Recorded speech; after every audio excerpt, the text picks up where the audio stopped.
शेतकऱ्यांच्या व्यापाराच्या नफावृत्ती धोरणापासून संरक्षण व्हावे यासाठी शासनाचे प्रतिनिधित्व म्हणून बाजार समित्यांची निर्मिती झाली। शेतकऱ्यांचा कृषी माल घेण्याची तसेच हमी भाव देण्याची जबाबदारी ही शासनाने या माध्यमातून घेतली होती।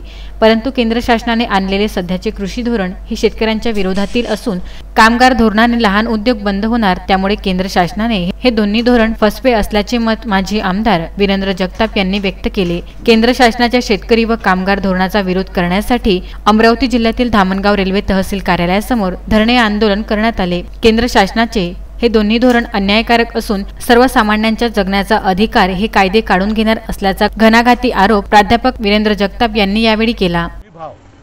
हमी भाव अधिक 20% नफा। डॉक्टर बोकरे कोरपे साहेबांचं जेव्हा कापूस आंदोलन भरभराट होतं तेव्हा आम्ही 12व्या वर्गात शिकत होतो, तेव्हा हमी भावावर आम्ही समाधानी नव्हतो।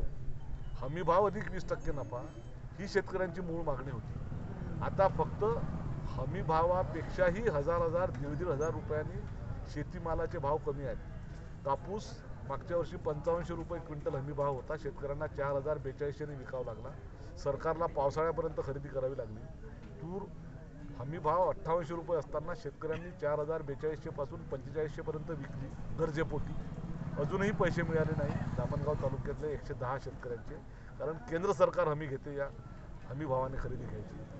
हरभऱ्याचे पैसे आत्ताही जवळपास 1600 केंद्र सरकार आपल्या जबाबदारीपासून पळ काढून सर्व शेतकऱ्यांना इंटरनॅशनल कंपनी किंवा भांडवलीदार अदानी अंबानीच्या ताब्यात देऊ इच्छिते।